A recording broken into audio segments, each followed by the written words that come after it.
Swami Vishnu-devananda gives a talk, The Perishable Body, at the Sivananda Yogi Camp, Val Morin, Quebec, Canada.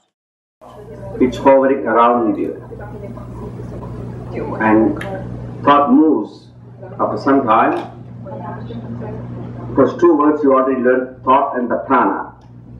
Both are interdependent and interrelated.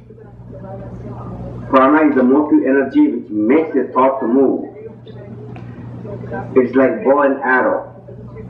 Thought is the arrow, the bow is the prana.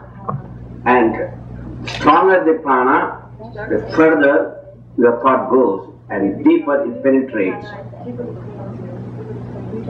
So thought and prana are interrelated. So yogi, when he thinks, his thought becomes very powerful and penetrates not only on the individuals and all human beings, great prophets like Jesus, etc. They thought thousands of years ago, still the thought moves, never stops vibrating, goes on vibrating continuously and reaches millions and millions of people. Though they are not physically present, the thought still exists and moves on and on and on. That is got tremendous strength there in their prana, in their thoughts. It enters the brains of others.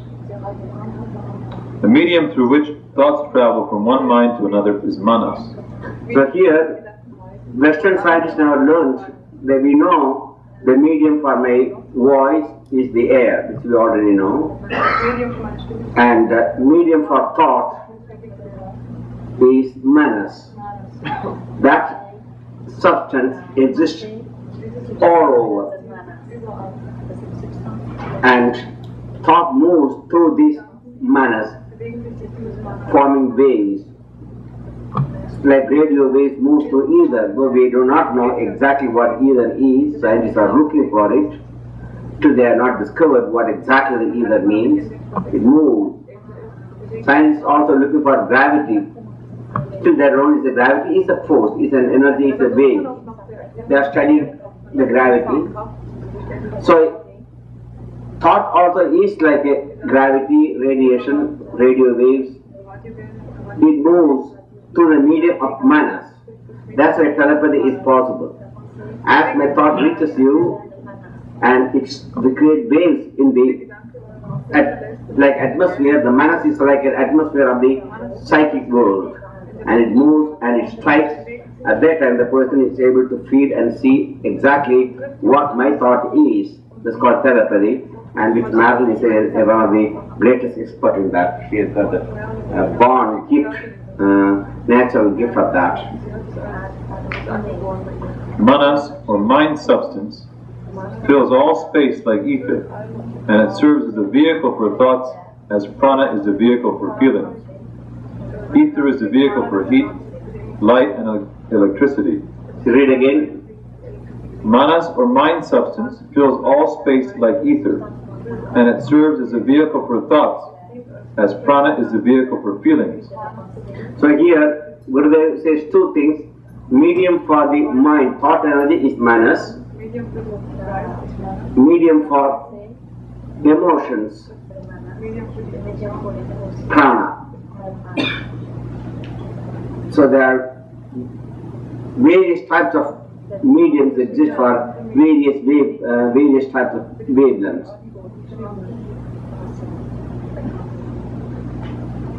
Ether is the vehicle for heat, light, and electricity, and air is the vehicle for sound.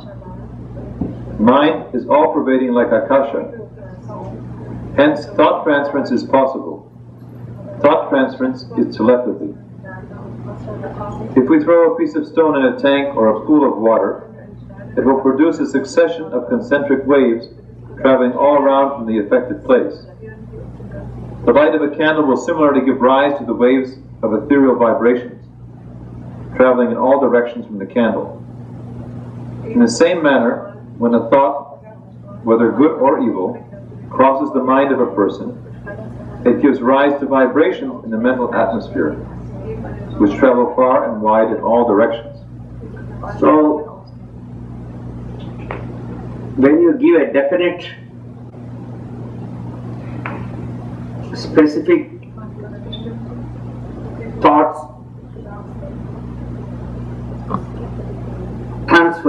through the manas, medium of manas, it will reach that specific area or person it has been directed, good or bad. But once a thought is sent, as you heard before, it takes three. It affects one's own subconscious mind. If it's good, it lifts him up. If it's bad, it puts him down, puts deep impression subconscious mind. Secondly, it will reach that person to whom it has been directed. If it's bad, it will affect him badly. If it's good, it will affect him in a good way. Thirdly, it affects the whole humanity, putting impressions in the etheric level, the ether, in the manas. It's not lost. Akashic records are created like a video. Constantly it's been stored.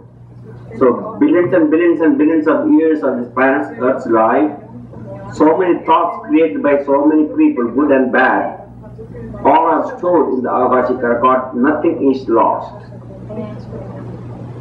So that's how the thought functions. Without thought, there is no world. World cannot exist. The velocity of thought is unimaginable. While electricity travels at the rate of 186,000 miles per second, thoughts travel virtually in no time. Here again, even recently only our scientists found out the velocity of the sound, velocity of the light, which is the highest from our point of view. According to modern physics, nothing travels faster than light. The light is the ultimate velocity we can conceive of. That's about 186,000 miles per second. Radio waves, light waves travels at this tremendous velocity. So that great scientists like Einstein, etc., they said that nothing moves faster than light. But yogis say, yes, something moves faster than light too. They knew the velocity of the sound. They called Vayu Vega. Before even we studied, it's written in the great books that Vayu Vega means speed of sound. Then Surya Vega, speed of light. And then Mano Vega, that is the speed of thought. Ancient rishis, they could travel from one dimension to another dimension. There is no time in between. The thought travels instantaneously. That spaceship can travel at all these three speeds: speed of sound, speed of light, and speed of thought. All the descriptions are given. I'll just give a small example how much they knew about. We only recently found out atoms. Before that, the physicists said atom is the end of the matter, it cannot be divided. But recently we know that atom can be broken down, and still there means subatomic particles are there. In the Yoga Vasishtha, it's written clearly, Anu means atom. It's like a solar system. Only we knew that now atom is like a solar system. There are parts revolving around in the center nucleus. So that's Anu. And then they said Paramanu. Yes, atom can be broken down into Paramanu means subatomic particles. Literally, subatomic particles. Only just recently we said atoms cannot be destroyed. But they said yes, it can be. It can be made into Paramanu, subatomic particles. Now, just to give an idea about how much they knew about the science, the highest velocity we can think of in the scientific world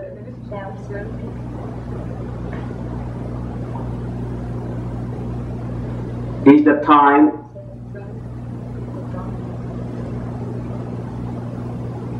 is taken by a ray of light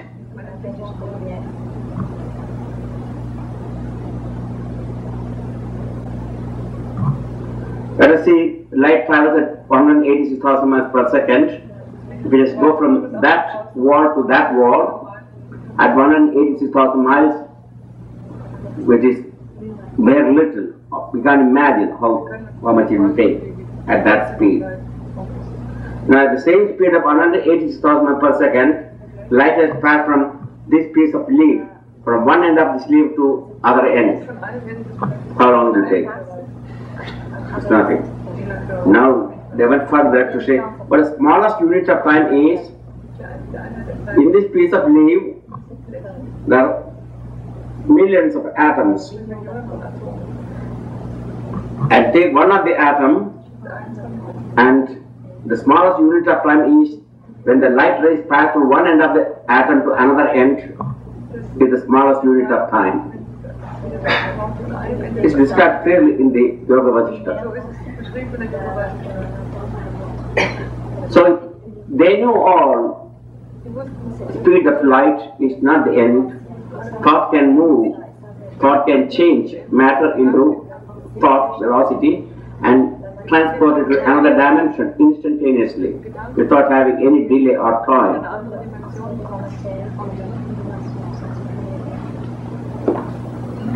When you send out a useful thought to help others, it must have a definite, positive purpose and aim, and only it will bring out the desired effect. The stronger the thoughts, the earlier their fructification. Thought is focused and given a particular direction, and in the degree that thought is thus focused and given direction, it is effective in the work it is sent out to accomplish. So example again, the bow and arrow example. A thought should be definite. It must have definite purpose and direction you must give. And you must be charged with the prana. A person, a drunkard, a drug addict, his thought has got no definite purpose. It doesn't move in any definite direction. It drifts away like a bubble. What bubble you call it? Soap bubbles? And it drifts away and then breaks out within few seconds. But a sage's or yogi's thought is a definitely directed to a specific area, specific target, like a bow and arrow. It doesn't drift, and he pulls that arrow to the maximum with the prana. And then he directs to any direction.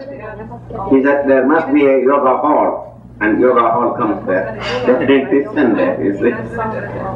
That's how yogis, it's not with money yogis perform their actions. It's all thought. He definitely concentrates and sends the thoughts, and then it definitely moves to a particular way and reach the particular direction. No one can stop it at their time. I'm not talking egoistically. When Berlin flight, that morning I was sitting, myself only 2 people knew where I was hiding. And that morning, we did not know whether I could take off, etc. I concentrated towards the north, toward the east, and focus the mind directly. No radar, no plane, nothing will see me if I take off. Everything will be blocked. And I prayed to Master and to give the strength and focus and blocked everything. I could mentally imagine I blocked off. Exactly happened when I took off the plane on an ultralight aircraft. There was fog. Even I was surprised. I couldn't see myself where I was going. Now I saw only in the distance the cloud, a small tiny light. But that must be east. That must be the sun, you know. So sunrise always be east. So that was my direction. No one could see me until I landed. So I'm not talking egoistically, I'm saying it is possible. You have all capacity. The problem is we don't have the definite thought, definite way we project. If you can project the thought definitely by increasing your pranic strength by pranayama, you increase the velocity of your prana. At that time, your thought becomes and sent directly, it will reach any direction. But not for negative purpose, positive purpose, to make good to the humanity or to your friends or relatives, but never to destruction. Then it will bounce back. No way you can escape a thought definitely sent to destroy somebody, it will come back like a boomerang. No way you can escape that thought. So be careful if you are going to send a specific definite thought. Make sure it is good for the welfare of the humanity and good of the humanity, or even your friends or families. But never sent to destroy anybody. Then it will come back to you, the same force, the same way, and it will eventually reach you and destroy you. You should learn the method of sending out helping, loving thoughts to others and to the whole world at large. That's why every day when the end of this arati, Sarvesham Sustirbhadu, Sarvesham Shantirbhadu, that the whole world be happy and enjoy happiness and joy, etc. We always repeat. That's why we send your thought. You should know how to remove distraction and collect all thoughts and send them out as a battalion of helpful forces to do good to the suffering humanity. Okay, we stop here as we have the talent show. I'll conclude with a small story. As I mentioned before, lost thought counts. Every thought you generate puts a deep impression in subconscious mind. And not only you got thoughts in your subconscious mind from this life, but also from the past lives. Infinite number of past lives, there's also thoughts are imprinted in your subconscious mind. And many of these sub-thoughts are submerged, hidden. But I give a story of the lost thoughts. At the time of death, the thoughts are churned, and the most powerful thoughts will come to the top with the cream. When you churn the yogurt, the cream will come to the top, butter. So you must regulate your thoughts, not only sending the thought occasionally, you must make your thoughts powerful by repetition are the same words or mystical syllables, mantra. So when you repeat Om Namo Narayana, Om Namo Narayana, Om Namah Shivaya, whatever the mantra you've been initiating, you're repeating, you will make your thoughts very, very powerful and strong. And then, if you want to bring peace to somebody, you repeat that mantra once and bring immense peace to that person, because you have control over that mantra shakti. That means the power is hidden in the word you have broken. Simple example is the firewood.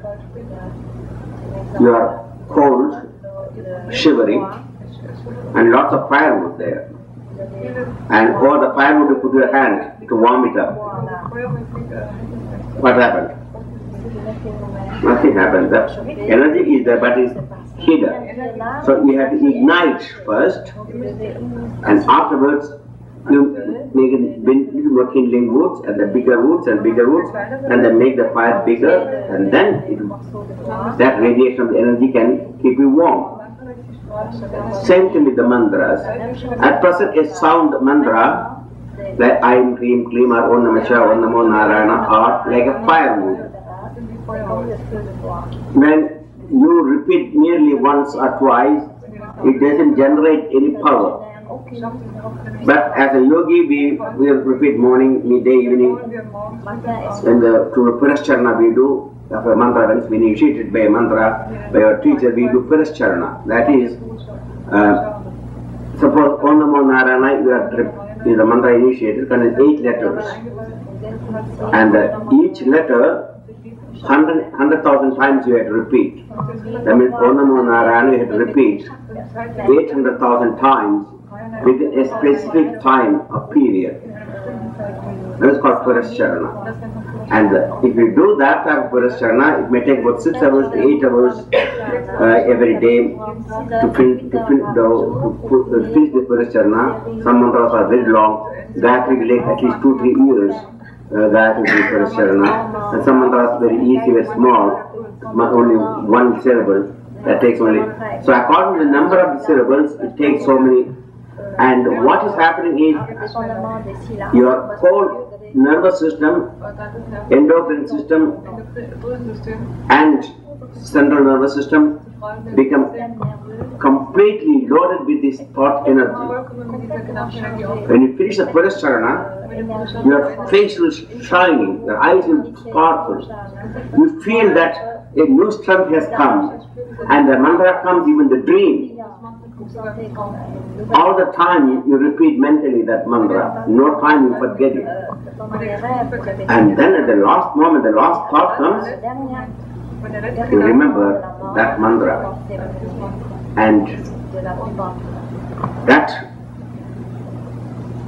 makes your future, how you are going to have future life, future incarnation, that what last thought creates at that moment will create psychic vibration, and that vibration you cannot stop. That will go on. If your thought is very pure and high, you will be born angelic womb, not an ordinary human womb, angelic womb. If it is moderate, ordinary human thoughts, attachment to home, wife, children, etc., then you are drawn back into the human society. And if your thoughts are very base, animal-like nature, then you are drawn into animal world, and you will be born in animal womb. But remember, whether you are born in angelic womb or human or animal, it is not a permanent state. You have to again reincarnate to work out your karma. So I tell you a small story and then conclude. This called Jada Bharada. I told already the story of Ajamala Brahmin previously. This is called Jada Bharada. Jada Bharada, it's not the Bharada of the Rama brother. There was a king called Bharada, and according to our ancient Dharma, there are 4 stages are there: Brahmacharya, that is the study period, then a Grihastha, householder's period, then Vanaprastha, when the children are grown up and established, you withdraw into an ashram or a river bank and build a hut and then spend your time in meditation, etc. or Vanaprastha, husband and wife both together, and then eventually one of them withdraw because they have to leave this planet before they go. So they renounce, they become Swami, they take sannyas, either by going to Guru or even mental sannyas. They take, suppose they couldn't find a Guru and the death is approaching. Even for 2 days before they can take mental sannyas, they can mentally, they say, okay, I am a Swami, and then he puts mentally water and cleans up, and then he takes his vow, and it can be done too. But generally they go to a teacher and get the sannyas initiation. So this great Bharada king is established, a very virtuous king, very devoted, and he knew that his children are now ready to take care of the kingdom. So he gave his kingdom to his eldest son and renounced and went into the forest and lived in a small hut, removing all his royal robes, only using the barks of the trees, etc., eating roots and so forth. One meal, he spent his time in japa, meditation, pranayama intensely because his time is coming up. He must think. So, as he just engaged in this sadhana, spiritual sadhana, one day he went to take bath in the river. Upstream, there was a deer. She's also fully pregnant. She also came to drink water. And she was drinking water calmly, and the king was taking bath in the lower stream, and suddenly there was a big roar of the lion nearby. And the poor deer was frightened and jumped into the water, tried to escape. As she jumped with the fright, she also gave birth to her baby deer. Helplessly, this newborn baby deer is been washed by the current, and the mother deer escaped and ran away. And the king saw this young newborn deer is helplessly been drifting and carried away by the current, he jumped into the river, took that newborn fawn and took back into his cottage. There he gave him whatever he can to bring him back to life, etc. The king became very attached, so forth, long story anyhow. And the king will sit for meditation and japa, pranayama. The newborn, the deer also will come and sit next to him and try to nip him. And he just look at one moment, one eye, the pranayama, and when you do worship, etc., you know, he will come and sit and the flowers will eat, and the king come and keep away. And the king so much attached to him, you know, always the dear baby is around him. So one portion of his mind started moving towards the deer, constantly thinking. He renounced his kingdom, his wife and all the luxury, but now slowly his thought is attached to a dear baby. And as the days went on, thinking of the dear baby, she will go and will come back, and all the time the king is calling, he will come back. By that time the king is in his last moment of his earthly existence, is lying in his deathbed without fever and pain,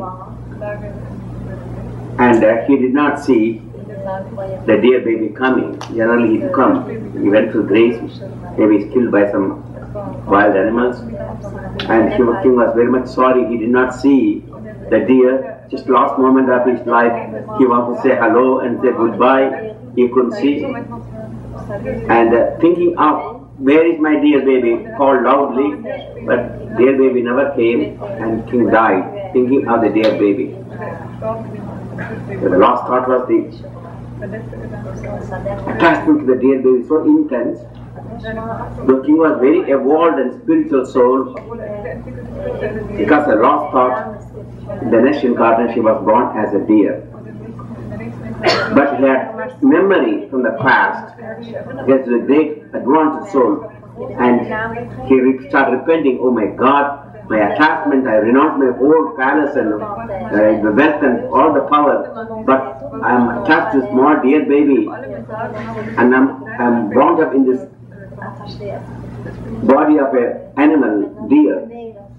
So from the very beginning he disconnected from this and moved away from the other deers, as he could remember, and went on, lived a lonely life, waiting for his dear body to drop off. And it dropped off. And then he was born in a Brahmin family, in the third incarnation. Still he could remember all the things what happened. But his father died when he was very young. The brother, eldest brother, took care of him. But his name is called Jada. Jada means inert. He acted like a inert, dumb and useless. Because he doesn't want to show his anything at all to anybody. So the brother thought he's a fool, he doesn't learn anything, he doesn't sandhyavana, pranayama, asanas, nothing, you know. He constantly just closes his eyes and sits. If he eats food, he will eat. If he doesn't, he will eat, don't eat. The brother did not understand his greatness because he's already in the seventh bhumika. He will be coming back, you know. He's already living in the seventh bhumika, though he was small. He could remember everything, and he kept all the senses under control. That's what he's doing. But everyone thought he is just innocent fool. And as he grew up, a very strong young man, so the brother gave him some work. They got field. Okay, go and sit in the field like a scarecrow and keep the squirrels away and all the birds away. That's all the job he has got. And he has got a stick, and he was sitting there and he play with the birds and meditate and constantly. So he was so happy alone to sit in the fields. No one is there to bother him except birds and animals. At that time, days and days he went on engaged in these kind of activities. There was on that particular day the thief of the forest, that is, there were outlaws lived in the forest, and the king, just by the grace of the Kali, got a son. And this outlaw king said, whenever I get a son, I will offer a human being, sacrifice a human being for Kali. Yeah, they are very registic and tamastic type of people. And so he got the son, so he wanted to fulfill the promise, what he made to Kali, their tribal deity. In the forest, they got a Kali temple. And they were looking for an animal, human animal to be sacrificed. And so they sent his soldiers to go and find out a good, young, strong, healthy animal, human animal we can sacrifice. And as the soldiers came to various villages and towns, in the middle of the field, there was this great Jarabarada sitting, strong and healthy, with a stick and then laughing, and sometimes he laughs, sometimes he speaks, sometimes he speaks to himself, sometimes repeats what. No one knows what he is talking. He is always in bliss and ananda. Ah, the right person for our Kali. So they grabbed him. He didn't resist. So he went on. That is karma, he thought. And they brought to the outlaw colony and gave him a good bath and gave the new robes and they put on garlands and with last meal, everything, you know. He ate, that's the meal he ate. If he doesn't know, he gives starve also. So he ate all the food, he didn't care, and then brought him to the Kali temple and put his neck over the sacrificing altar, the stone, and the priest chanted mantra, invoked the Kali, and took the sword, and oh Kali, we are going to offer you this great animal for you. As he about to strike his neck, because his inside is full of energy, jnana, no one could touch him. Even the Kali itself could not take that Brahmic energy. She could not. She just could not stay in that state. So she came out as a living force, took that sword from the thief and cut all the thief's head, and she was start playing. And salutation, thank you, mother. She never cares about anything. Living or death makes no difference for him because he knows there's no death or birth. It's all on his karma, karmic Maya plays these reactions. So she just bowed to the Kali and left. And Kali was still playing with him. And again he was laughing and joyfully was coming. He's constantly engaged. As he was coming down, the king of that particular time, called Rahugana, Raja King Rahugana, he was going to see his master to be initiated. And he was carried on a palanquin by the soldiers. In ancient days, the kings traveled by palanquin. And one of the soldiers who was carrying him, he's got a bad knee, and he was limping. And so they needed somebody else to carry the king. And they were looking around and they found this great Jarapadai coming in joyfully. He's trying, come on, pull in, come here, come on, take the. So he was carrying the king's foot on. And again he was repeating and laughing, they don't understand what he's talking. And then he saw some ants on the path. They're also very loving and kind-hearted, they won't injure anyone. So he doesn't want to step over the ant colony, so he just took a leap and over the ant colony, pulling the king and all everybody else. He's very strong. And the king got a very bad hit on the head. And king, who is that? Then they were all terrified. Oh, there's a new man, he doesn't know, please. King, Highness, please excuse us. Okay, be careful. And that went, and he saw a frog and some other animal. Suddenly he stopped. He doesn't want to put a stop. And when he stopped like a break, everything stopped. King got another hit. This went off. King couldn't hit him. Who is this terrible fool here? He jumped from the palanquin and took his sword. You do not know who am I? I am the king of your country. I can give life or death, and I am going to kill you. First time Jaragarada opened his mouth, he never talked up to this time. Okay, you say you are going to kill me, you give me life or death. Can you do that? What you are going to kill you is this perishable body, which will go to earth and ash to ashes sometime. But there is an immortal soul. That soul you can kill. And you are just going to get initiation from a great teacher. You don't know that Atman is immortal. It cannot be cut. It cannot be made into. It can be burnt. It cannot be dried and fried, etc. So he started giving. He gave few simple words. He gave. The king also very advanced Jnana Yogi. Is not a novel. He is very evolved. The moment he gets some of this Jnana Yoga Vedantic thought, the immortality of the soul, immediately the king, oh my God, he's not an ordinary beggar. He's a god, you don't know who he is. He begged, who are you? Are you Dattatreya? Are you incognito going like a Dattatreya? Who are you? And he prostrated before the Jadabharata. And then Jadabharata said, well, I was also a king like you. I was carried by parent king. My karma is to go on. Because my attachment, this happened. And then the king said, I want initiation from you.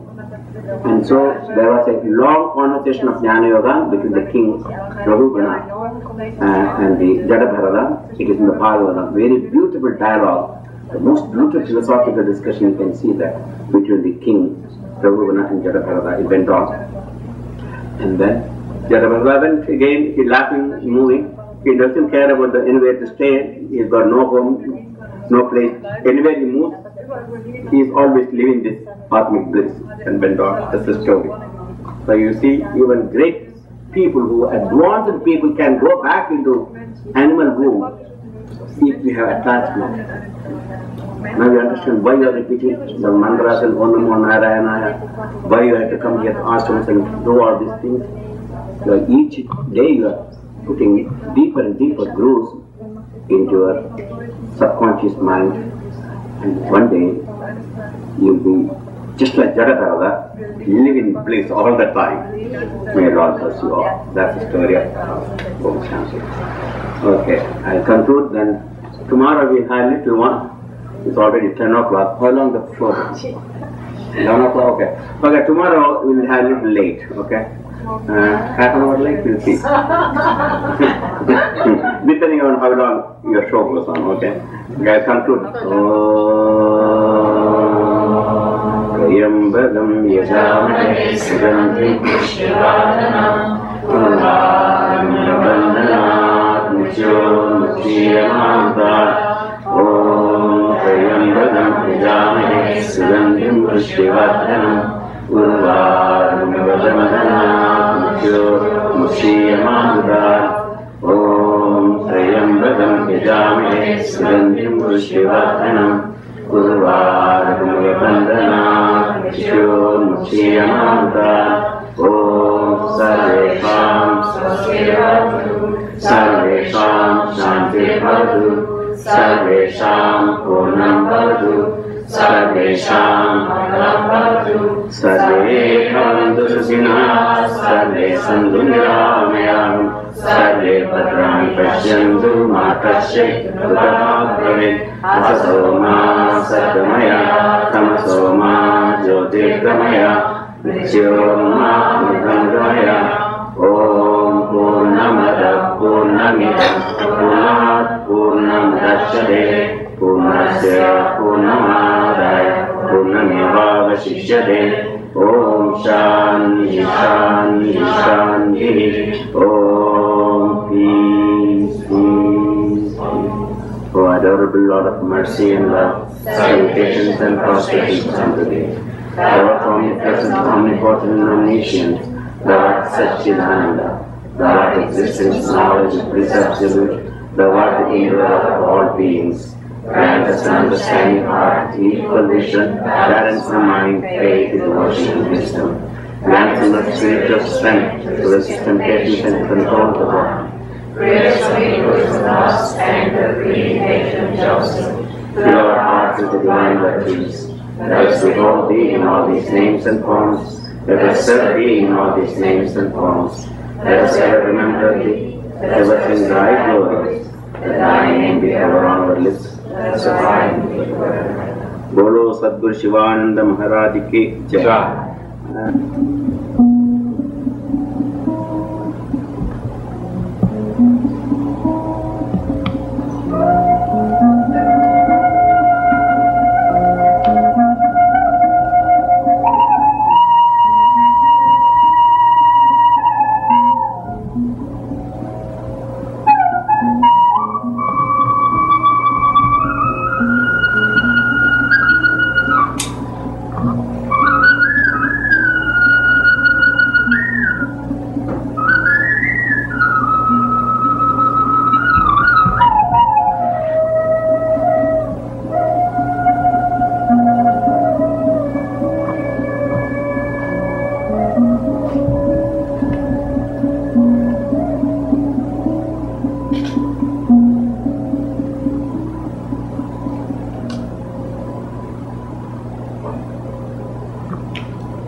for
the camera up once as the translator.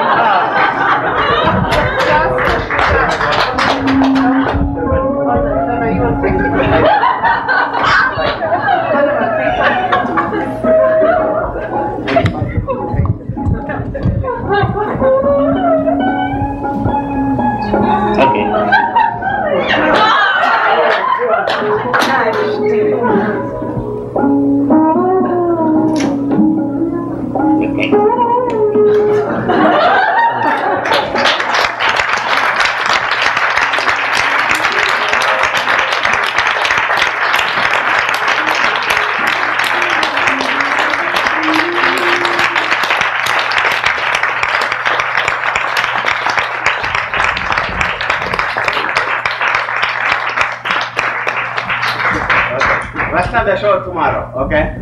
So you will get up exactly as usual then, okay? Thank you. Oh, this time again? Okay. Okay, then Arabic. Morning is Sunday, is it not?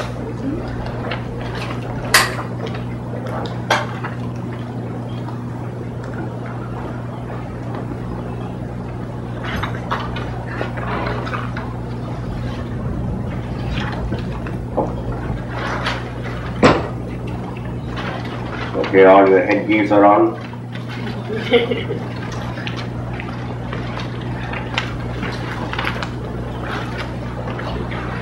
We are discussing last few days thought, prana, interrelated. This morning we discussed a little bit more about deeper meaning of Surya Yoga, which is related to prana.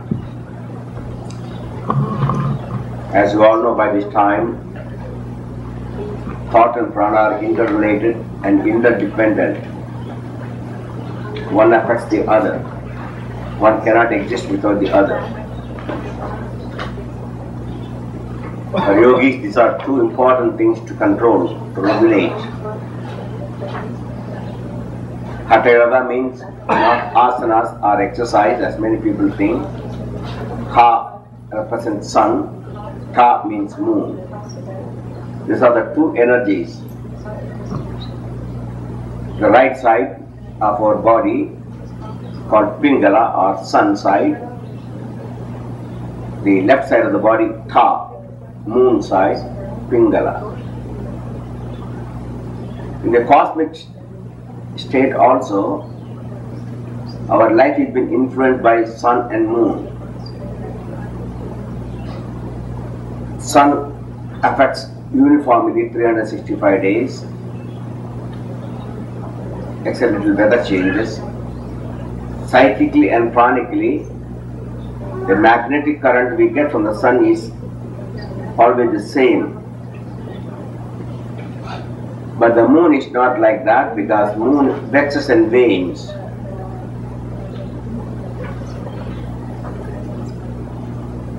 But moon also put tremendous influence on our system.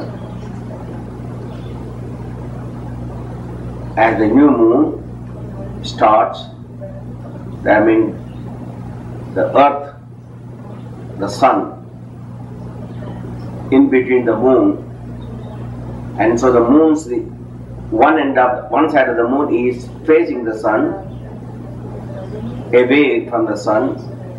So the other side, the dark side,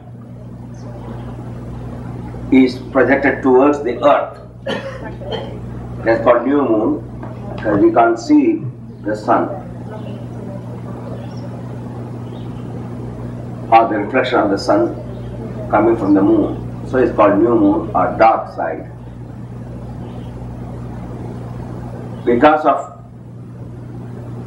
that magnetic current is very low, new moon,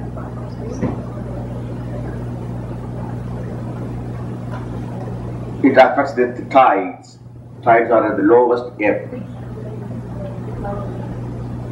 And then each day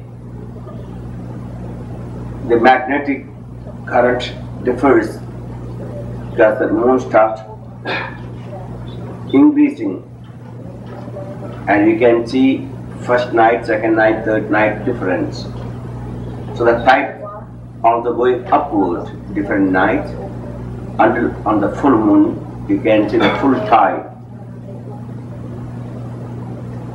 So the magnetic current then start waning after the full moon. Slowly the tide becomes lower and lower until that lowest ebb comes again on the new moon. So there is changes in the magnetic currents of the moon which affect the oceans, all living beings, because especially human beings, we are 70% made up of water.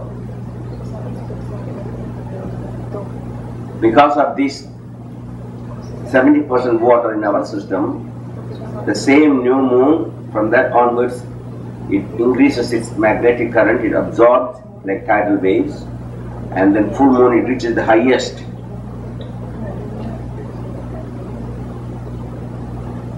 On the full moon day, especially people with mental problems, their mental condition, depressions, etc. increases. This is known throughout the centuries by all nationalities of the planet. Manic depression, schizophrenia, etc. are prominent. When it reaches to the lowest ebb in the new moon, it reduces. This has been noted throughout the history. Moon's influence on the human body and mind. That's why lunatic, the word comes from lune. It means what? Lune coming from which language? French? Latin. Lune is a Latin word. And so the lunatic means the effect of the moon is there, so they put that moon in connection with the mental conditions. Also they call it, he's a loony, isn't it? Sometimes they call it.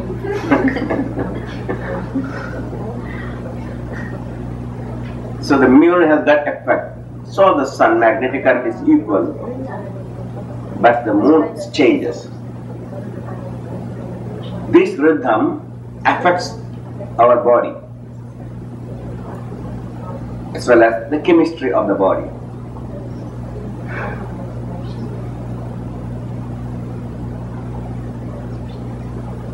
Moon is naturally called alkaline, opposite to the sun, acid. So when the lunar days are increasing, our activities of the body will change, mental moods will change. As you all know, yogis try to control their mental thoughts and mental moods.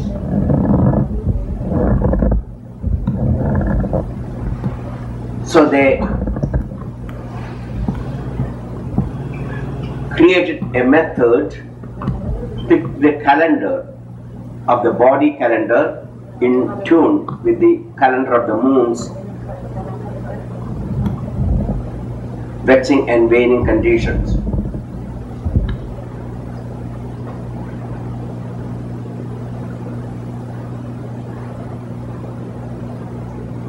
It has been noted that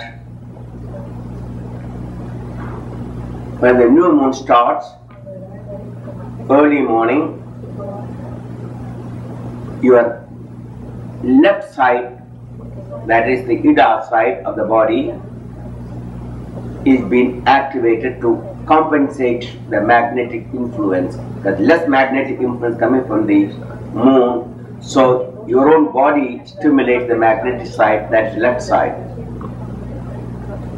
First 3 nights, Surya Yoga teaches to see that the left normal conditions, your left, that the Ida side, or left nostril will be opened, and there's the right method. If it is not, you can change artificially by putting a pillow or some stuff on your right rib and lying down and pressing on the rib, which will change the flow of the current from the to opposite side. So if the right nostril, if the left nostril is not open, you can press it. Ancient days yogis also used the yoga danda, a kind of staff to rest on their hand. It's not for resting. That staff is put on the armpit, and when they press, and within few minutes they can change the flow of the current to opposite, and vice versa. If you cannot do any of those things, you can take a piece of cotton and plug it. The nostril which is blocked will open by plugging the opposite nostril.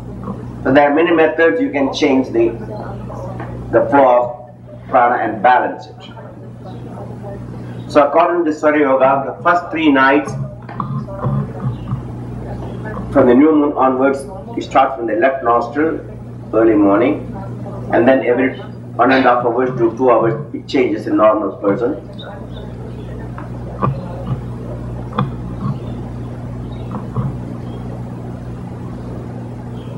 Apart from that, when you inhale the air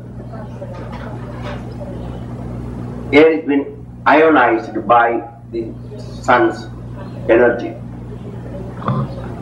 Ionosphere, you know that, where the radio waves are bounced back, so you can get reception. Short waves are bounced. But this ionosphere is changed depending upon the day and night. Night is different from the day, so they have to change the wavelengths. Same thing, this ionized air we inhale. So we are not inhaling only oxygen, it contains prana as well as ionized air, and that's also will change the chemistry of your body. It will be acidity or alkaline. So you can tune yourself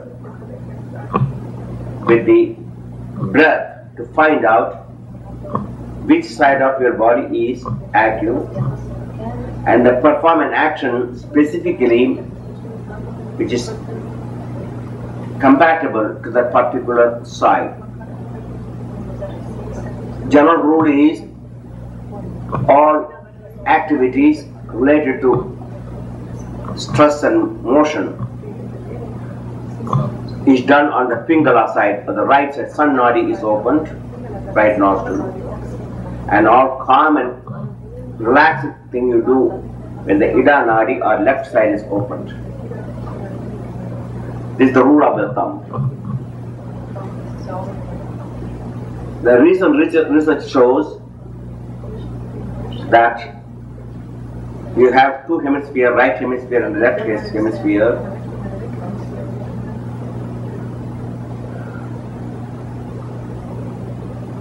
Sometimes the right hemisphere is more active than the left hemisphere.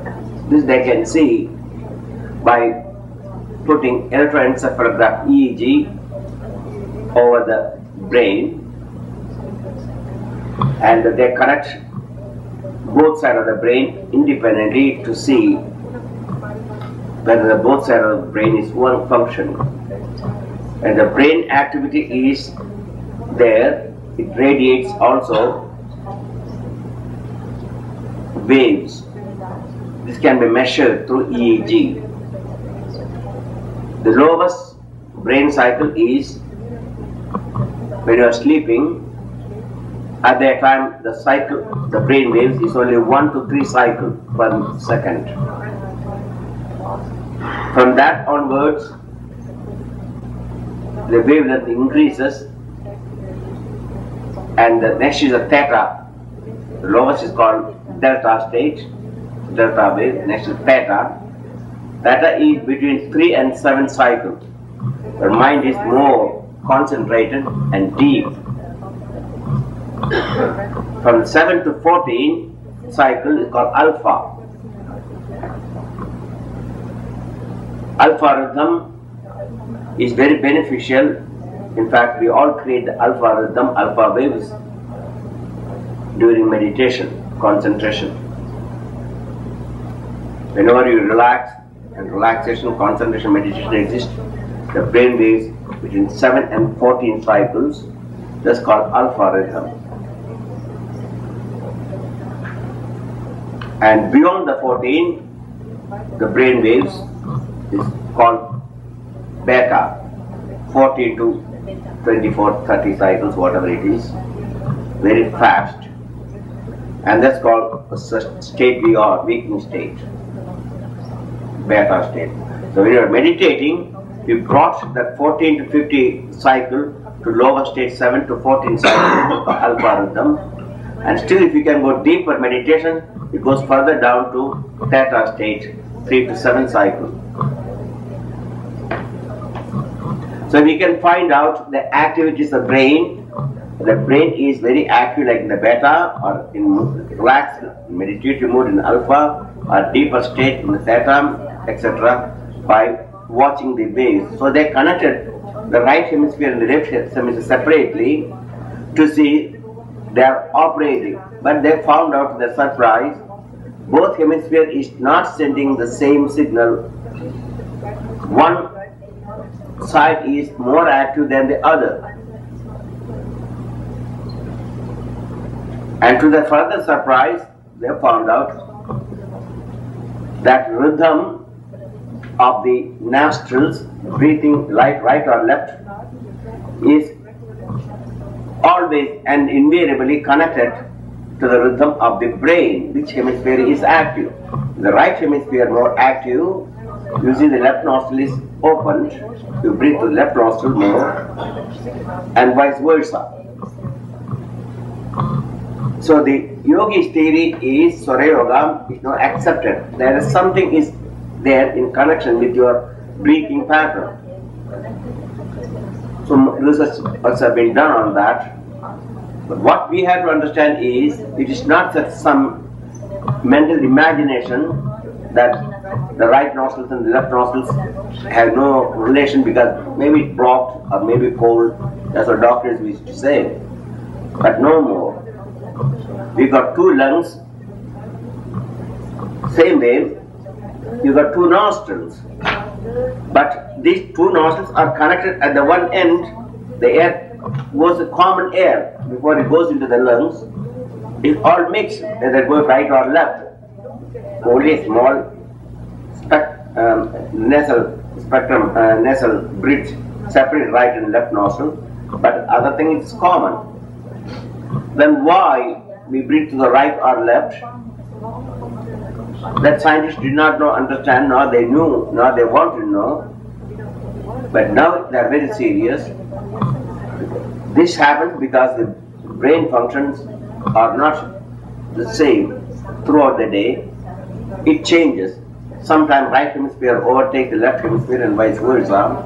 And in that same pattern, you can see the nasal change of breath in the nasal passage. So if the right hemisphere is functioning, left nostril is opened, it's a cooling, more alkaline. And if the left hemisphere is operative, which is analytical, mathematical, active, thinking, expressional, etc., then the finger is open, that is acidity. So there's a chemistry change in your system every 1.5 hours to every 1 hour to 2 hours. There's change of chemistry, literally physiological chemistry, and this all will affect your mental moods and mental thoughts. As yogis are interested in the thought control, so control of this prana will help you a great deal, and knowledge of this prana, knowledge of this technique will help a great deal in your meditative technique, in your progress in yoga. You take the one of that. Now we'll read once more and try to explain that Swara Yoga. Many of you have read this article. Again, once more, a little bit explanation. As already in the introduction, now you'll understand that much better.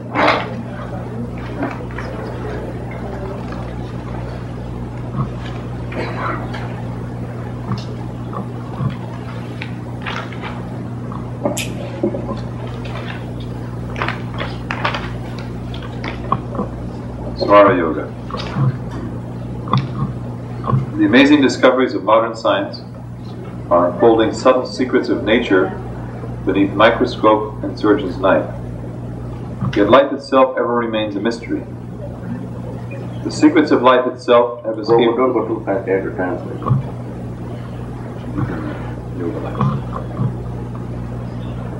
The secrets of life itself have escaped all scrutiny of scientists, save that in the mind laboratory of the rishis, the seers and sages of ancient India.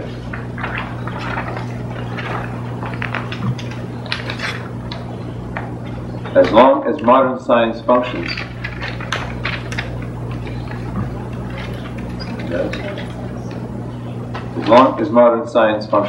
within the realm of the gross material plane alone, the secrets of life will remain beyond reach. As long as the mind is seen as an excretion of the brain, the understanding of the mind will be limited to the physical functions of the brain. However, the brain, as a gross physical manifestation of the mind, reflects in its nature or in its structure a limited view of the workings of the mind. This is especially relevant to the modern Western mind, which takes with much more credence the hypothesis of materially grounded scientists than the revelations of ancient seers and scriptures. Yet without meaning to, modern scientific discoveries are giving a better understanding of the ancient texts and providing solid verification of the untold value of the yogic practices for the modern yogi. This can aptly be illustrated by examining Swara Yoga alongside current brain research. So what the introduction says is that our modern scientists think only about the physical system of our man, physical body, which is visible. They mapped, they studied, they dissected the body. They know the functioning of the cerebellum. They know what's medulla oblongata, central nervous system, peripheral nervous system. They know the autonomous nervous system. So they think it's all physical system, physical body. So the mind, they think, is a projection of the brain. They don't understand really what brain and the relation between the mind is. So they think if they can look under microscope and find or cut it and dissect it, then it is scientific. If they cannot look through the microscope or dissect through their knives, then it has got no meaning to them. But if the working of the body is depending upon only because of little bit of grey matter and white matter of the brain and few nerves coming from the spinal cord projecting outward the motor and the sensory, and some autonomous nervous which is no direct control, that's all, then how come that we don't have the same kind of power? One person has more magnetic power than the other. You can have the same person with the same amount of food, same vitamins, minerals, same height, same weight, same education. But when it comes to the people, he is unable to influence them. One person can influence, other person cannot influence. The central nervous system is there. Cerebellum is there. Cerebellum, the highest brain, cerebellum, the lower brain functioning. It's because the prana, flow of prana is limited from the astral to the physical. Because they don't understand the astral system of the man, they only believe the physical system, they don't even heard about astral body. So they cannot get a full picture of the human life. Let us take the example again, a person like the Quinlan, the girl who she died recently. 10 years she was in coma, or comatose, lying in a fetal position. She was just barely breathing. Her senses are not functioning, so she cannot see. Someone calls her name, she won't understand it. When the relatives and friends and parents come, she cannot react to the emotions. 10 years she was lying in that state. Her central nervous system is functioning. There is a brain, that's grey matter, white matter, that's spinal cord. There are afferent currents must flow through the nerves. Then why can't she have the consciousness? What has happened? That's the place where the scientists cannot understand. The reason is, like a bulb which shines, you can reduce this light by turning the volume down this way or that way, which you all know. In your television set, you can increase the light and reduce the light, or increase the volume of your sound by turning. Same way, astral body, the physical body, there's resistance. In the Queen Anne's case, it happened because she took some alcohol and some drugs, a tranquilizer, and that put immediately resistance and in between the physical astral, and the astral body is connected directly to a navel center, to solar plex, and this is the way the energy is flowing from the astral to the physical. And there was resistance, and so there was only very little light or energy coming to the physical body. That was barely sufficient to sustain her breathing, maybe a little bit heartbeat. But her senses cannot function with that amount of prana. Like in your car, there's a radio, there is various heater, cooling system, air conditioning, etc. all connected to a 6-volt battery. For a short time it will function, and as the 6-volt battery reduces to 5, 3, 4, and 4, 3 and 2, and as the voltage goes down, you can see all these equipments won't function. Maybe there will be very dim light will be there, maybe tape record will just be very low voice, and eventually you won't hear anything at all. The same thing happened to the body. Body is just like that, connected to this higher voltage of your astral body called pranamaya kosha, vital sheath, and that's connected to the physical sheath. And when the resistance increases, like in an electrical system, the amplitude and the amount of voltage coming to the physical system will become diminished. And in that state, your senses cannot function. Senses are like radio, television, etc. Audio, video, these are the senses. And senses unable to function, there is no prana. Only prana goes very little, maybe to the heart and the breathing mechanism. And nothing is going to the peripheral system. So when you touch a hot stove, she won't feel it. When you eat something, she won't taste it. And there is no emotional function, no subconscious, conscious reasoning. And that's what's happening, that science cannot understand what happened. So if you understand this prana theory in astral body, then only you will be able to understand yoga as well as your life, make it very rich and powerful to you. So thought and prana, that's why Swara Yoga comes very important for you, the science of South. Swara Yoga is an ancient science that has analyzed the working of the life principle, prana, and the functioning of life within this body. It deals with the various channels along which the prana vibrates within the body, animating it, and also prescribes means to regulate the flow of prana to ensure good health and longevity. Don't go too fast. This science, or yoga of Swara, is more subtle than the science of pranayama, yogic breathing. Pranayama is, when you say what you call pranayama, we are not talking here who's pranayama, we are talking breathing exercise. Breathing exercise is very gross, but the prana is very subtle. Which when compared to the former, is but a bare outline of Swara Yoga. This yoga of breath should be practiced under the direct guidance of a fully qualified yogi. Swara means the air breathed through the nostrils. Swara also means breathing. The breath is not always equal in both nostrils. While it stops functioning in one of the nostrils, it rises in the other.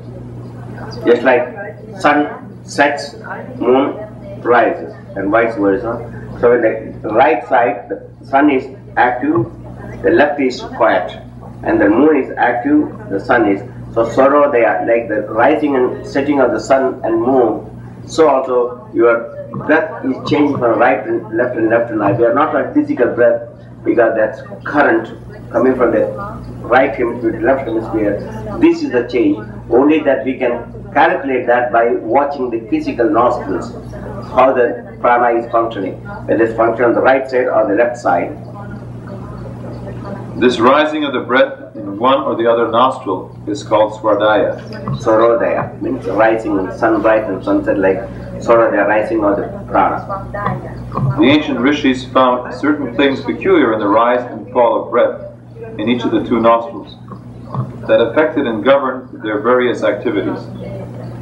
The sustenance of life in this body, the functioning of the various internal organs, fullness of health or appearance of disease, equanimity or tossing of the mind, all depended on the flow of breath in either of the nostrils. They have recorded their experiments of this analytical study of the functioning of the breath and termed it Swaradaya. The practice of Swara Yoga. Success in life, accumulation of wealth, and attainment of mental peace depend upon one's health and activities. Swara Yoga controls both of them. It cautions about diseases that may appear in the future and prescribes remedies for diseases that may be latent in an individual. For example, if Pingala, the right nostril function, the left hemisphere of the brain is active, which we know now. But if that right hemisphere, left hemisphere start overtaking the right hemisphere all the time, more than an hour or two, that shows there's some serious consequence going to take place in the future. So if the breath is not changing every 1.5 hours to 2 hours naturally, then there is something serious problem existing in your astral body, psychological body. And that will manifest in the physical body in the form of depression or schizophrenia and many other mental conditions. So they can predict if something is going to happen and then take precautions against these by utilizing appropriate Swara Yoga method, by changing the flow, the current, and so that other side will not overtake by the opposite side. It cautions about diseases that may appear in the future and prescribes remedies for diseases that may be latent in an individual. It advises proper moments to undertake fresh activities so as to attain maximum good. In most people, one of the nostrils is invariably blocked. The flow of air in and out of the lungs is thus limited to the other nostril. If a person is in normal health, the breath will alternate approximately every hour and 50 minutes. Approximately 2 hours, sometimes a little more, it's not important. But it must change. It cannot stay in one nostril. In the vast majority of persons, this change of the breath from one nostril to the other varies a great deal owing to such conditions as unnatural living habits, wrong diet, diseases, and the lack of proper exercise. So, wrong diet, we put resistance. That's why pure vegetarian diet is important. So, reduce the resistance in the nervous system so the prana can move easily. And sleeping conditions, eating conditions, breathing conditions, environments, polluted air, living in the areas where there is lots of noise pollution, your mind is constantly disturbed. This all will affect your system, psychological and physiological system, your astral body and the physical body.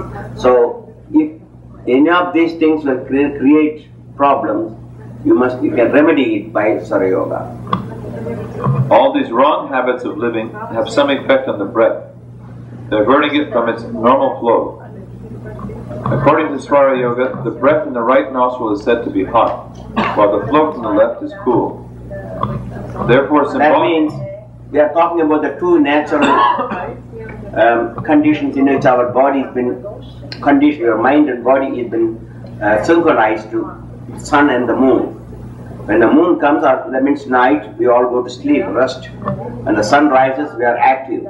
So our body mechanism is tuned to these two cosmic forces, energy coming from the sun and energy coming from the moon, and also your body has got the same rhythm, and you can see that this is properly balanced, this energy. Therefore, symbolically, they named the major subtle nerve tube, which corresponds to the right nostril breathing, as sun breath or Pingala. and the one corresponding to the left nostril breathing as moon breath or Ida. The energy that flows through Pingala Nadi or sun breath produces heat in the body, which is catabolic. As well as acidity increases.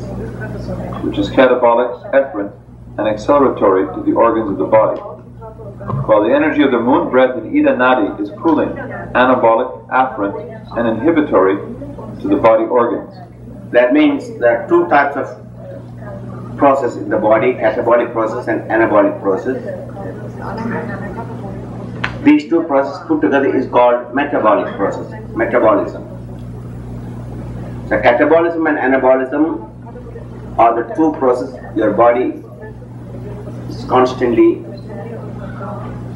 tuned. Anabolic process, the process of repairing, rejuvenation. Afferent. The catabolic process is destruction, degeneration of the tissues. And these two processes goes on constantly. But one, suppose your sun nadi is functioning, the right side Pingala all the time, then your body will deteriorate very fast. The cells cannot rejuvenate, catabolism is more. So there must be balance. Then moon nadi is functioning all the time. It is the anabolic process, it reduces, inhibits. You brings depressions to the mind, inhibits all activities, and your rhythm-based metabolism will become very low. Your heartbeat, pulse rate, brain waves, everything is slowed down, and you cannot perform actions anymore.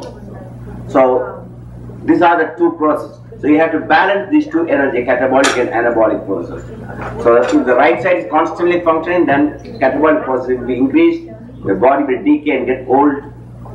Old age will come very fast. Wrinkles will come in your face. Your eyesight will diminish. The whole system will be in a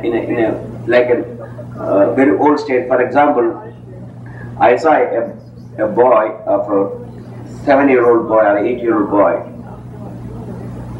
and he's a disease. He's aging faster than normal state. His age is now 70 years old, though he's 7 or 8 years old. His body is accelerating, and his bones are just like an 8-year-old person he is now, though he's only 8-year-old boy.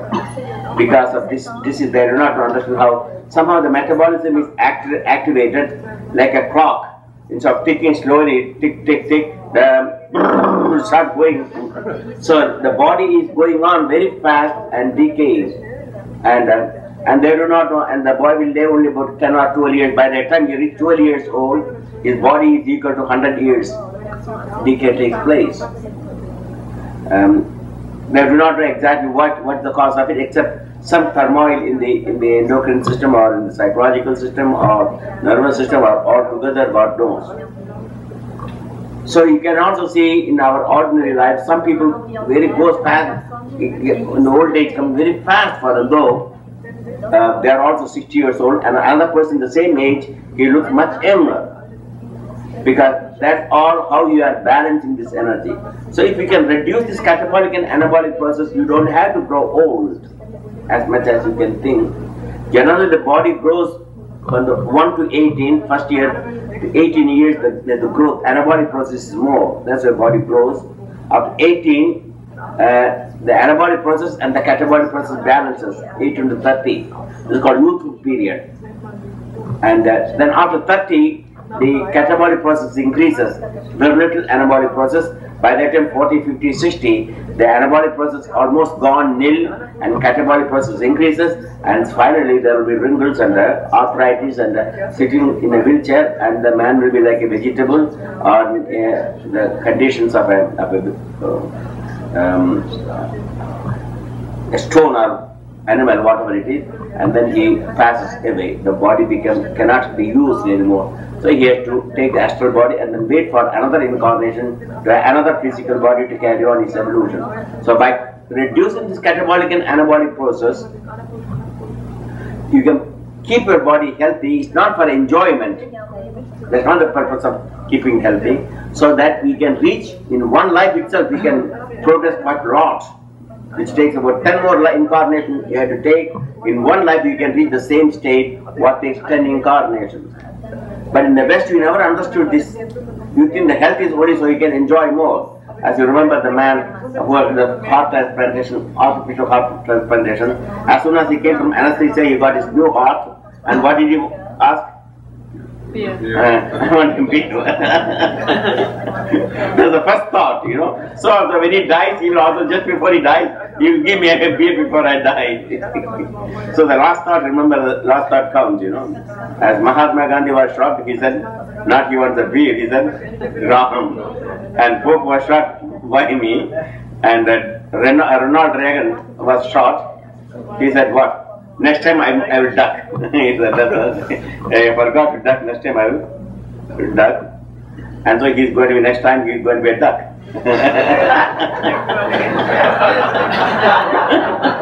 The last part is there.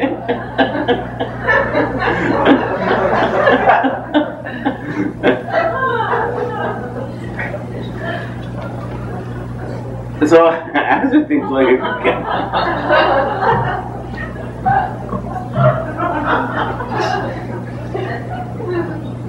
So, it's the purpose of prolonging the life is not just to eat 2 more beef and enjoy 3 more pizza and spaghetti. That's not the purpose for it. So that you can increase your evolutionary level and vibrate level and go a little faster without taking so many incarnations.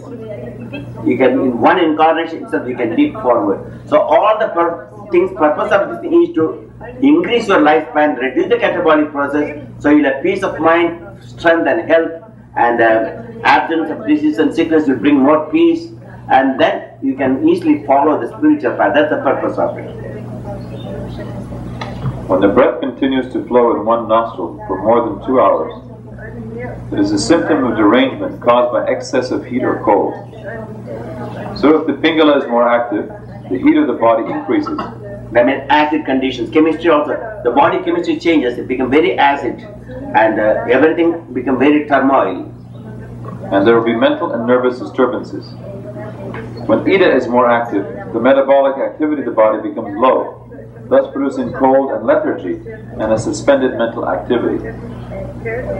This alternating breathing exercise is mainly for the purpose of maintaining an equilibrium in the catabolic and anabolic processes in the body. So you can see, nowhere in the world, of course everyone knows, even the Western, where they teach you breathing. First of all, they know how breathing is wrong, breathing, they raise your chest, etc., that's wrong.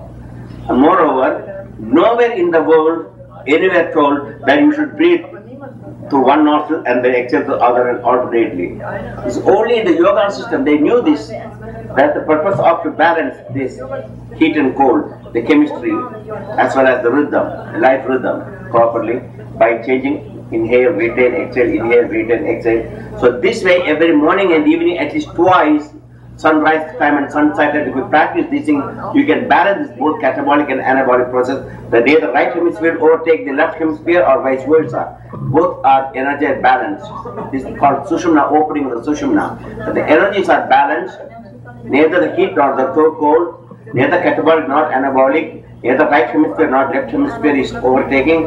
At that time, the central canal Sushumna is to be active, not the Ida and Pingala. And that's called the peace or the strength you get through meditation. At that time, you are more peaceful, more able to awaken your higher consciousness or awaken various chakras and plexus.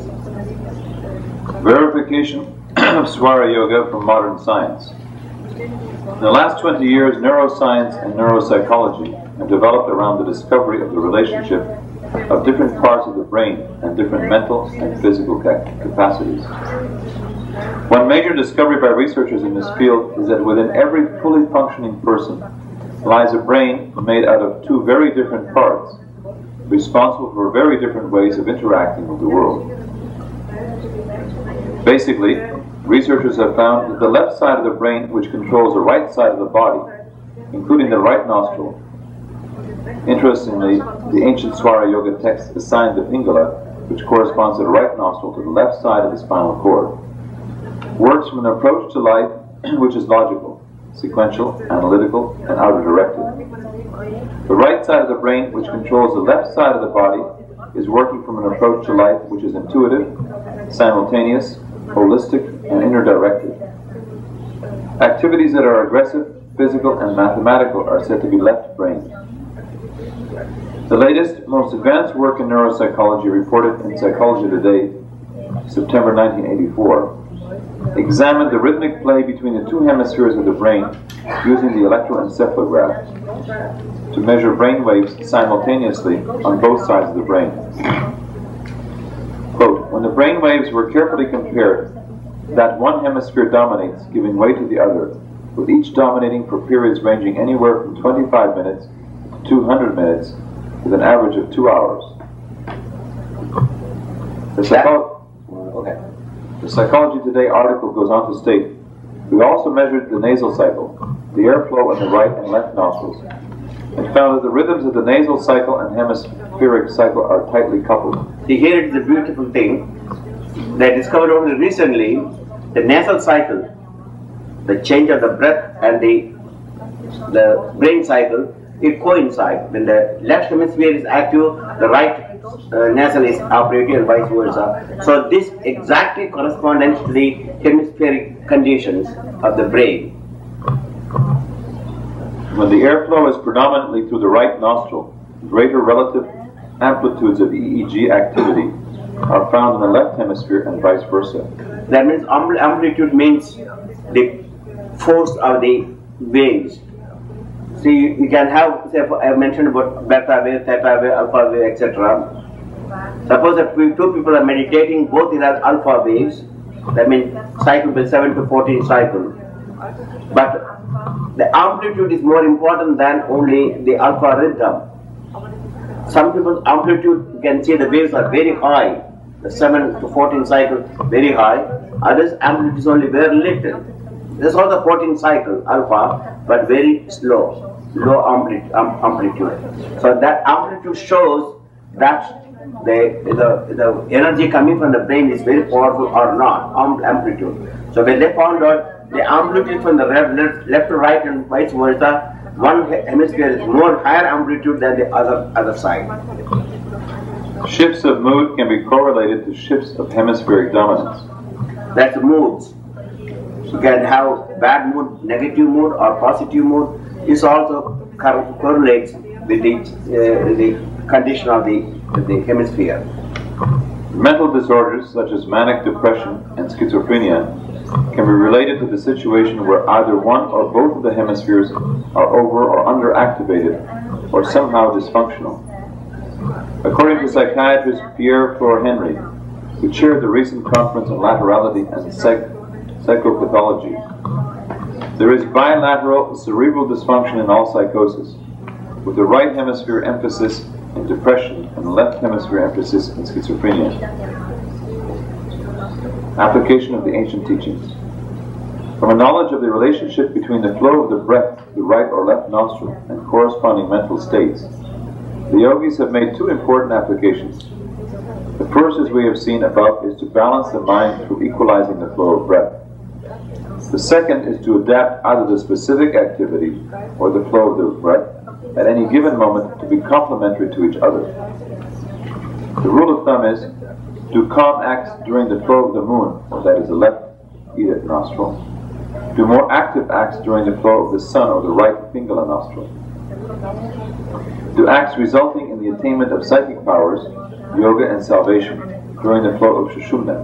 This rapid flow of Sushumna, both the nostrils, takes place just when the few minutes, few seconds, and then changes take place from left to right nostril, the breath changes.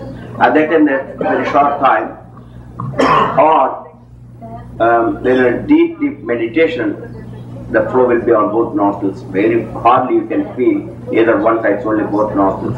And they say also just before you die, the both nostrils do open up. So you can find, I don't know that because I have not experienced that yet.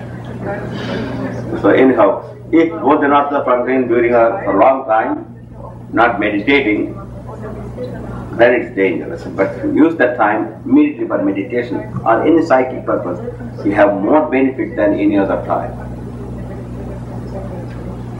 It takes little speculation to realize, even with the predominantly left-brain, Pingala-dominated Western mind, the more both sides function in conjunction with their complementary functions, the more creativity, intelligence, balance, sanity there is.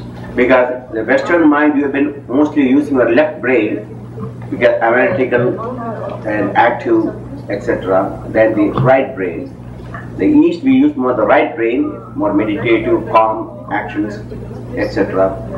Because of this analytical brain, the left brain is functioning, not giving too much chance for the right brain, there is no imbalance, there is no balance in your system. So you must balance this both right and left hemisphere. An excellent example of a Western thinker who profited from full use of both sides of the brain is that of Albert Einstein, who would dwell for days over a problem, working his left brain until he was too exhausted to think anymore.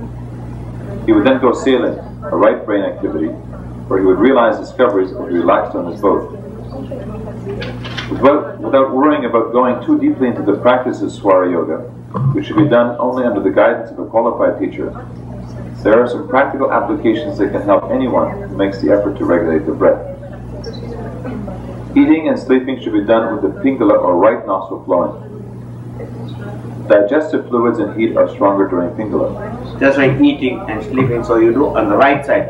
At that time you must take your food, then you can have good digestion and there's no problem with the digestive system. Sleep at this time is deeper. You will thus find your sleep more profound if you sleep on your left side. That means when you are going to sleep, if your right nostril is not open, you will lie on the left side. It's necessary to put on a small tiny pillow to change the flow of current. So that will change. So your sleep will be very deep and refreshing. You will thus find your sleep more profound if you sleep on your left side, which forces the breath into the right nostril. So we are not talking merely the breath alone. The entire structure, brain structure, nervous system, everything will change to the opposite side. That's what we are talking about. In all external activities which are calculated to do good, individual and universal, see that they are started with the Ida or left nostril functioning. Suppose you are going to give a lecture, just watch it, his left nostril is operating. And Madalasa is going to her husband to buy a mink coat. Make sure the left nostril is functioning. Then you will be successful. The right nostril, he will repulse automatically your demand, you know. So everything. In Saryogis concentrate everything to see they do only perform actions where the nostril is in the right condition to get a job or to see their friends or to relatives. Everything is watch the breath. The following are some of the good acts that can be done during a flow in Ida.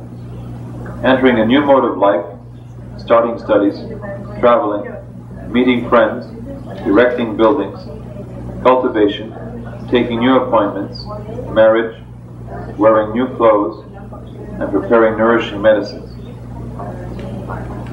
Shushumna, the breath in both nostrils, should always be reserved for spiritual good, for concentration and meditation, and for doing kumbha or retention of breath. The evidence brought forth by these is encouraging to all of us who have made regular practice of pranayama breathing techniques and attempt to put into practice the subtle inner science of Swara Yoga, or mind control through breath control. We await modern neuroscience making the multidimensional breakthrough when they discover that all bodily functions, including those of the brain, are fueled on a psychic or mental level by prana, the vital force, and that the mind, intellect, emotions, subconscious, and ego is located in the astral body, which is distinct from the physical brain. Conclusion: the physical body is only just an outward manifestation. The real body is astral. Prana, all the mental functions are in the astral body, or the psychic functions in the astral body. It is the physical body when Madeline will demonstrate next time, Saturday, how can she see the person who has got no body? And your dead relatives may be standing next to you, you are not able to see. And the dead relatives are telling you, I'm not dead, I'm alive. But you don't see, you don't hear. But psychic can see the astral body, and they can hear the sound coming from them telepathically, and Madeline is able to convey. So, our present science is slowly changing and little bit opening their eyes. Before they were completely closed to the yoga and this astral body, etc., but no more, because they found out during near-death experiences, and the people who died and brought back and resuscitated, they tell about their experience. They say they saw their dead body, they saw their relatives are crying, or the doctors are to resuscitate with a certain equipment. They give a vivid description. How can a dead person can give a vivid description? Another patient was wheeled to the hospital, to the operation theatre for a major operation. He was under general anesthesia. Naturally, under general anesthesia, you can't see, hear, taste, smell. Your astral body and physical body is disconnected. That's called what the general anesthesia is doing. And the patient then says, after the general anesthesia, he flew up to the roof. From there, he is watching his body. Doctor has been operating or taking care of. And then doctors, when he came back to normal consciousness, when he said that I saw my astral body from my I saw my physical body. He did not say astral body because they don't know anything about it. But I saw my physical body from the roof, from the ceiling. How could he hear? The person is unconscious in the general anesthesia. But they did not believe until they heard the vivid description given by the patient about what doctors were doing, what type of instrument they used, what type of conversation they have with their nurses, etc. That baffles doctors. How can a person, unconscious person, see everything and then repeat everything what he heard? So their theory has changed. No more they believe only the physical. There's something more than the physical body, but still they're only touching. They're only touching the tip of the iceberg. They have to go quite a lot. But as you are a yogi, you are practicing yoga, if you know all these things, then you can get most benefit from pranayama, from asanas, etc. You don't do it mechanically, like a stretch exercise, like what is the name of the movie star? Raquel Varcha. She also made a yoga video.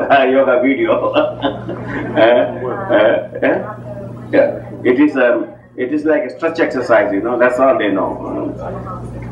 That's not the exercise. It's not a stretch exercise. It's not a reducing exercise. It's not a beauty exercise. It is the awakening of your inner Shakti, which is dormant within you. And then you can have in one lifetime, you can live quite forward. What others takes about 10 to 20, 30 lives, we can do in one life, we can reach the same state. Otherwise, we can just go and drink beer and then finger beer at the last moment, then you become bear or beer. So think about it in the right way.